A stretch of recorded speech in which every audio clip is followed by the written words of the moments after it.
حضرت علی علیہ السلام کا سن ابھی صرف کچھ علماء کے نزدیک 10 سال کا اور کچھ کے نزدیک 8 یا 9 سال کا تھا کہ ان کے شفیق مربی کو دربار خداوندی سے نبوت کا خلت عطا ہوا۔ چونکہ حضرت علی آپ کے ساتھ رہتے تھے، اس لیے ان کو اسلام کے مذہبی مناظر سب سے پہلے نظر آنا شروع ہوئے۔ چنانچہ ایک روز آن حضرت صلی اللہ علیہ وآلہ وسلم اور ام المومنین حضرت ختیجۃ الکبریٰ کو مصروف عبادت دیکھا۔ اس مؤثر نظارے نے بہت اثر کیا اور آپ نے طفلانہ استجاب کے ساتھ پوچھا، آپ دونوں کیا کر رہے تھے؟ سرور کائنات محمد مصطفیٰ صلی اللہ علیہ وسلم نے نبوت کے منصب کرامی کی خبر دی اور کفر و شرک کی مذمت کر کے توحید کی دعوت دی۔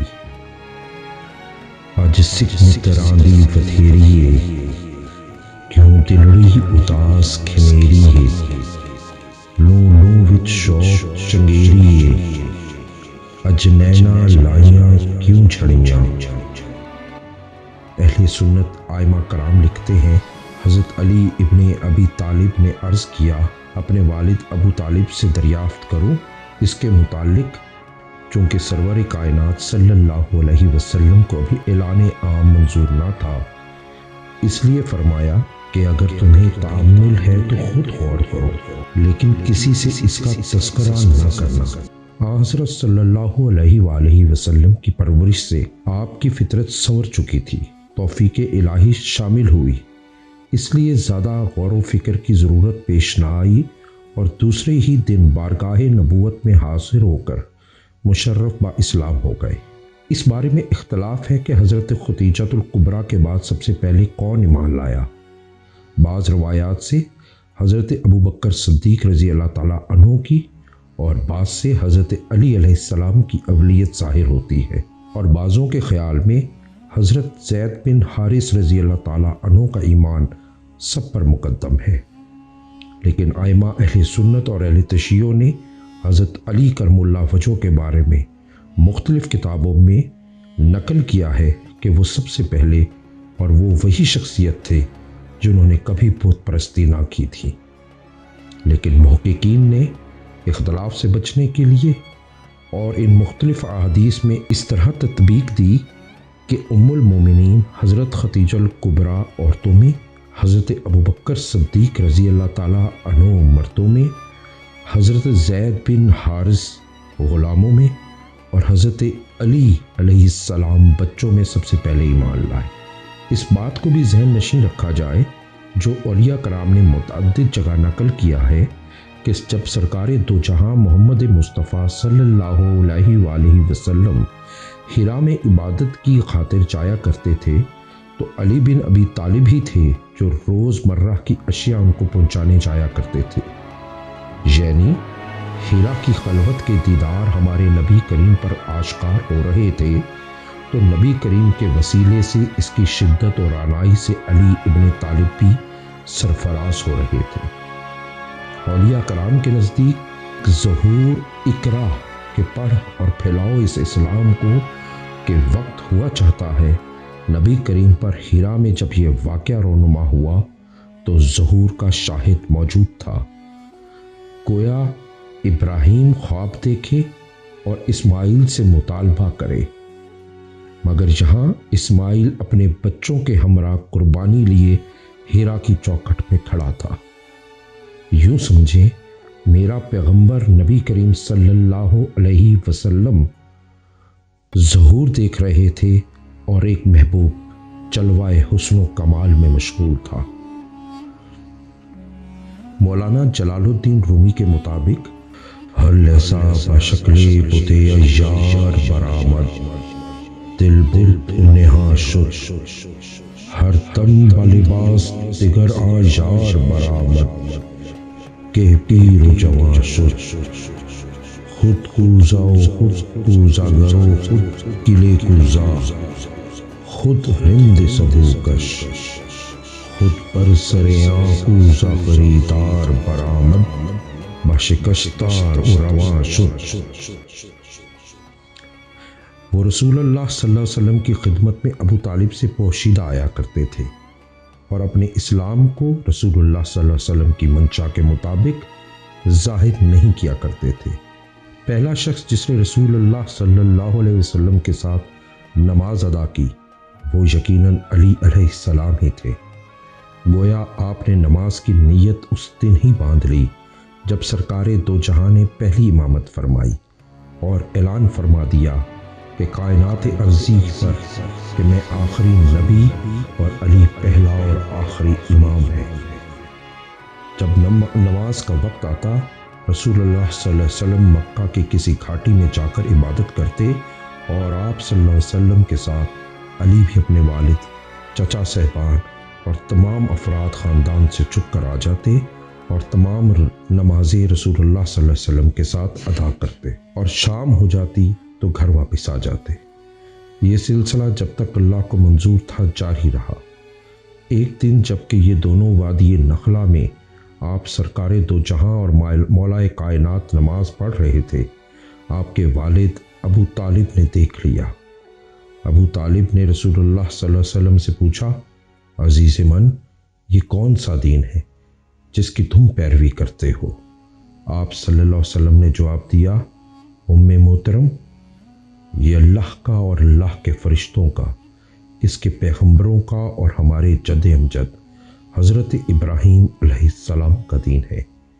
اللہ نے مجھے اپنے بندوں کی طرف رسول بنا کر بھیجا ہے اور چچا جان آپ سب سے زیادہ اس بات کے مستحق ہیں جن کو مخلصانہ دعوت پیش کی جائے۔ ابو طالب یہ سن کر خاموش ہو گئے۔ بعض اہل سنت علماء کے نزدیک آپ ابو طالب نے کہا، عزیز من، میں اپنے آبا کے مذہب اور ان کا طور طریقہ نہیں چھوڑ سکتا۔ بعض کے نزدیک آپ ابو طالب نے کہا، لیکن باخدا جب تک میں زندہ ہوں تم کو کوئی تکلیف نہیں پہنچے گی۔ اس پر تمام ائمہ متفق ہیں۔ سیرت نگاروں کا بیان ہے کہ ابو طالب نے اپنے صاحبزادے علی مرتضیٰ علیہ السلام سے کہا، اے بیٹے، یہ کیا مذہب ہے جس پر تم چل رہے ہو؟ مولا علی علیہ السلام نے جواب دیا، والد صاحب، میں اللہ اور اللہ کے رسول پر ایمان لا چکا اور رسول اللہ صلی اللہ علیہ وسلم کے ساتھ اللہ کی عبادت کرتا ہوں اور انہی کی پیروی کرتا ہوں۔ راویوں کا خیال ہے کہ اس کا جواب میں ابو طالب نے کہا، وہ تم کو اچھی بات ہی کی طرف بلاتے ہیں، لہٰذا اس پر قائم رہو۔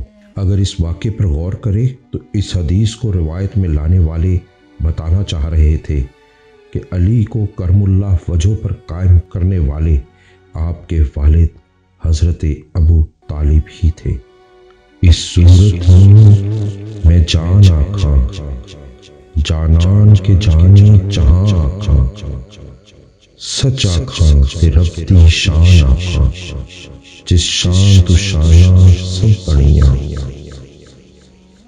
اور اس قصے کو علیہ نے اس طرح تحریر کیا ہے، ہوتی نہیں ہے یوں ہی ادائے نماز عشق، یہاں شرط ہے کہ اپنے لہو سے وضو کرو، اور میری نماز عشق کو شیخ سمجھ سکے گا کیا، اس نے در حبیب پہ سجدہ کبھی کیا نہیں۔ احادیث کے تحت انصاری شخص ابو حمزہ سے روایت کرتا ہے کہ میں نے حضرت زید بن ارقم رضی اللہ عنہ کو فرماتے ہوئے سنا ہے کہ سب سے پہلے حضرت علی علیہ السلام ایمان لائے۔ اس حدیث کو امام ترمذی نے بھی روایت کیا ہے اور کہا ہے کہ یہ حدیث اور الطبرانی اور حیثمی میں بھی یہ نقل ملتی ہے۔ ایک اور حدیث اخرجہ احمد بن حنبل فی مسند، حضرت امام حنبل اور ابن شیبہ نے بھی تحریر کیا ہے اور یہ حدیث طبرانی میں بھی آئی ہے۔ حضور نبی اکرم صلی اللہ علیہ وسلم پر سب سے پہلے اسلام لانے والے حضرت علی علیہ السلام ہیں۔ حضرت انس بن مالک رضی اللہ عنہ سے روایت ہے کہ پیر کے دن نبی اکرم صلی اللہ علیہ وسلم کی بعثت ہوئی اور منگل کے دن حضرت علی علیہ السلام نے نماز پڑھی۔ اس حدیث کو امام ترمذی نے روایت کیا ہے، اور یہ حدیث اخرجہ الترمذی فی جامع الصحیح ابواب المناقب باب مناقب علی بن ابی طالب میں موجود ہے۔ حضرت عبداللہ بن عباس رضی اللہ تعالیٰ عنہ سے روایت ہے، وہ فرماتے ہیں سب سے پہلے حضرت علی رضی اللہ تعالیٰ عنہ نے نماز پڑھی۔ اسے امام ترمذی نے روایت کیا ہے اور کہا ہے کہ اس کے بارے میں اہل علم کا اختلاف ہے۔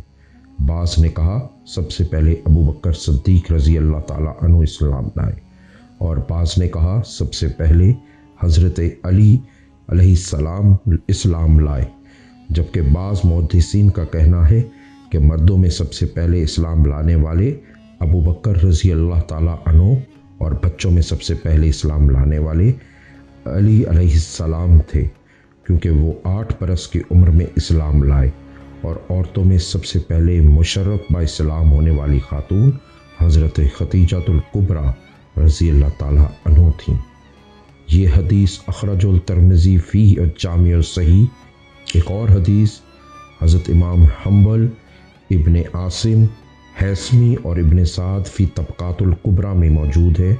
حضرت عمر بن میمون رضی اللہ عنہ حضرت عبداللہ بن عباس رضی اللہ تعالیٰ عنہ سے ایک طویل حدیث میں روایت کرتے ہیں۔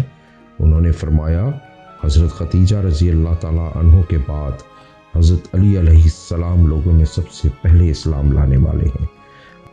بیان کیا جاتا ہے کہ حضرت اسماعیل بن ایاس بن عفیف کندی نے والد سے اور کندی کے والد نے اپنے والد سے روایت کرتے ہیں کہ میں ایک تاجر تھا، میں حج کی غرض سے مکہ آیا تو حضرت عباس بن عبد المطلب رضی اللہ تعالیٰ عنہ سے ملنے گیا تاکہ آپ سے کچھ مالی تجارت خرید لوں، اور آپ رضی اللہ تعالیٰ عنہ بھی ایک تاجر تھے۔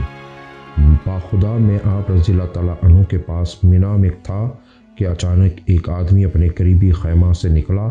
اس نے سورج کی طرف دیکھا، بس جب اس نے سورج کو ڈھلتے ہوئے دیکھا تو کھڑے ہو کر نماز ادا کرنے لگا۔ راوی بیان کرتے ہیں پھر اس خیمے سے جس سے وہ آدمی نکلا تھا ایک عورت نکلی اور اس کے پیچھے نماز پڑھنے کے لیے کھڑی ہو گئی۔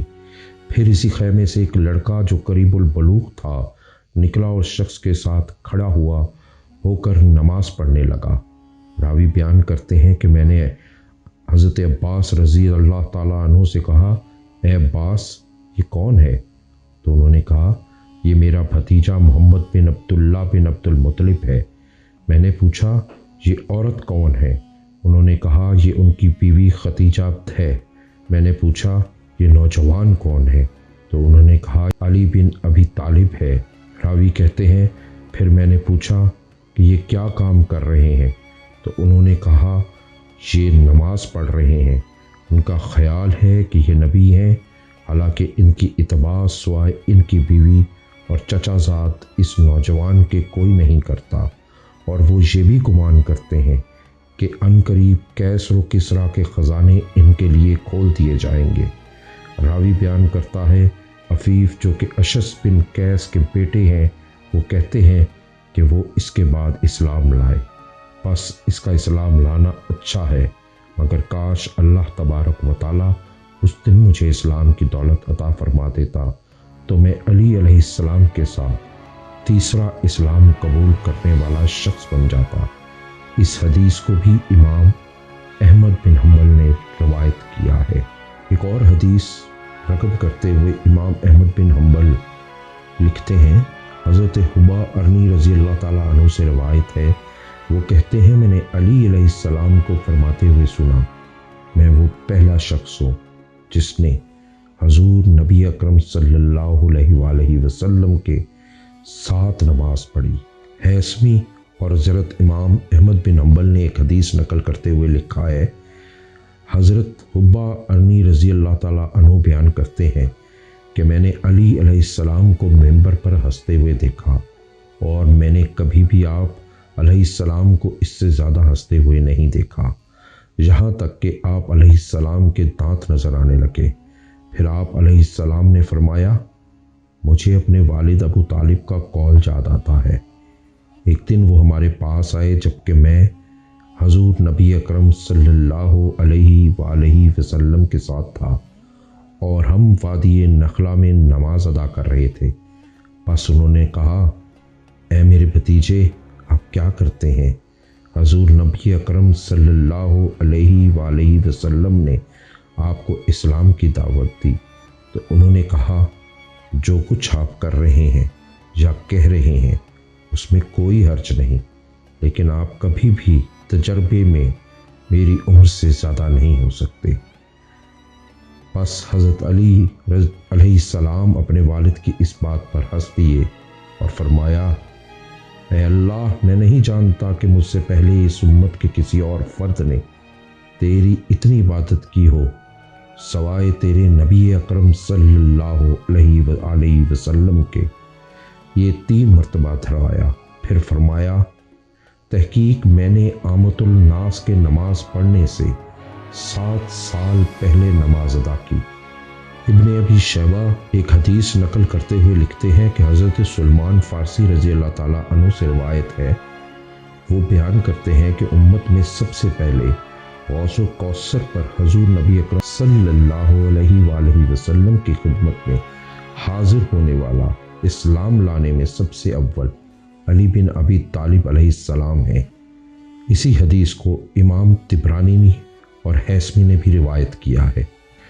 جو لوگ حق و صداقت کی جستجو اور اسلام کی طلب میں مکہ آیا کرتے تھے، حضرت علی علیہ السلام ان کی مدد اور رہنمائی فرمایا کرتے تھے اور انہیں رسول اللہ صلی اللہ علیہ وسلم کی خدمت میں پہنچایا کرتے تھے۔ اس کام کے لیے اللہ تعالیٰ نے ان کو خاص صلاحیت اور ذہانت بخشی تھی۔ سیدنا علی مرتضیٰ علیہ السلام فرماتے ہیں، ایک دن ہم اور رسول اللہ صلی اللہ علیہ وسلم گھر سے نکلے اور کعبہ کے در پہ آئے۔ حضرت صلی اللہ علیہ وسلم نے فرمایا، بیٹھ جاؤ، اور میرے کاندھوں پر پیر رکھ کر اونچے ہوئے اور کہا کہ کھڑے ہو جاؤ۔ میں کھڑا ہوا، مگر میری کمزوری کو آپ صلی اللہ علیہ وآلہ وسلم نے محسوس فرما لیا۔ فرمایا، بیٹھ جاؤ۔ پھر خود آپ صلی اللہ علیہ وآلہ وسلم بیٹھ گئے اور مجھ سے کہا، میرے کاندھوں پر سوار ہو جاؤ۔ جب ایسا کیا اور نبی کریم صلی اللہ علیہ وآلہ وسلم مجھے لیے ہوئے کھڑے ہوئے تو مجھے ایسا لگا کہ میں اتنا اونچا ہو گیا ہوں کہ آسمان کی بلندی تک پہنچ چکا ہوں۔ میں اس طرح کعبے کی چھت پر پہنچ گیا اور وہاں جو پتل اور تانبے کا بنا ہوا بت رکھا ہوا تھا اس کو میں نے داہنے بہانے موڑنے لگا اور آگے پیچھے جھکانے لگا، یہاں تک کہ اس کو اپنے قابو میں لے آیا۔ رسول اللہ صلی اللہ علیہ وآلہ وسلم نے فرمایا کہ اس کو گرا دو۔ میں نے گرایا تو وہ ایسا چور چور ہو گیا جیسے شیشے کا بنا ہوا برتن۔ پھر وہاں سے اترا اور ہم دونوں تیز قدم چلتے ہوئے گھروں کے پیچھے آ گئے کہ کوئی ہمیں دیکھ نہ لے۔ اسلام قبول کرنے کے بعد علی علیہ السلام کی زندگی کے 13 سال مکہ معظمہ میں بسر ہوئے۔ چونکہ وہ رات دن سرور کائنات صلی اللہ علیہ وآلہ وسلم کے ساتھ رہتے تھے، اس لیے مشورے کی مجلسوں میں، تعلیم و ارشاد کے مجموعوں میں، کفار مشرکین کے مباحثوں میں اور معبود حقیقی کی پرستش و عبادت کے موقعوں پر غرض ہر قسم کی صحبتوں میں شریک رہے۔ نبی کریم صلی اللہ علیہ وآلہ وسلم چھپ کر اپنے معبود حقیقی کی پرستش فرماتے۔ منصب نبوت عطا ہونے کے بعد نبی کریم صلی اللہ علیہ وسلم نے 3 برس تک اعلانیہ دعوت اسلام کی صدا بلند نہیں فرمائی، بلکہ پوشیدہ طریقوں پر خاص خاص لوگوں کی اس کی ترغیب دیتے رہے۔ 4 سال کے اعلان عام اور سب سے پہلے اپنے قریبی رشتہ داروں میں اس کی تبلیغ کا حکم ہوا۔ یہ آیت مبارکہ نازل ہوئی، اپنے قریبی اعضاء کو عذاب الہی سے ڈراؤ۔ اس کے بعد نبی کریم صلی اللہ علیہ وسلم نے خاندان میں تبلیغ اسلام کی کوشش فرمائی اور علی علیہ السلام کو انتظام دعوت کی خدمت مامور کیا۔ علی علیہ السلام کی عمر اس وقت مشکل سے 14-15 برس تھی، لیکن انہوں نے اس کم سنی کے باوجود نہایت اچھا انتظام کیا۔ دسترخوان پر بکرے کے پائے اور دودھ تھا۔ دعوت میں کل خاندان شریک تھا، جن کی تعداد 40 تھی۔ ہم حضرت حمزہ حضرت عباس، ابو لہب اور حضرت ابو طالب بھی شرکا میں تھے۔ لوگ کھانے سے فارغ ہو چکے تو نبی کریم صلی اللہ علیہ وآلہ وسلم نے اٹھ کر فرمایا، یا بنی عبد المطلب، خدا کی قسم میں تمہارے سامنے دنیا اور آخرت کی بہترین نعمت پیش کرتا ہوں۔ بولو تم میں سے کون اس شرط پر میرا ساتھ دیتا ہے کہ وہ میرا معاون و مددگار ہوگا؟ اس کے جواب میں سب چپ رہے۔ صرف شیر خدا علی مرتضیٰ کی آواز بلند ہوئی کہ گو میں عمر میں سب سے چھوٹا اور مجھے آشوبے چشم کا عرصہ ہے، میری ٹانگیں بھی پتلی ہیں، تاہم میں آپ صلی اللہ علیہ وسلم کا یاور اور دست بازو بنوں گا۔ نبی کریم صلی اللہ علیہ وسلم نے فرمایا، اچھا تم بیٹھ جاؤ، اور پھر لوگوں سے خطاب فرمایا، لیکن کسی نے جواب نہ دیا۔ حضرت علی شیر خدا پھر اٹھے۔ نبی کریم صلی اللہ علیہ وسلم نے اس دفعہ بھی ان کو بٹھا دیا، یہاں تک کہ آپ صلی اللہ علیہ وآلہ وسلم نے تیسری دفعہ کہا، اس بارے گراں کا اٹھانا کسی نے قبول نہیں کیا۔ تو اس مرتبہ بھی علی شیر خدا نے جاں بازی کے لہجے میں انہی الفاظ کا اعادہ کیا،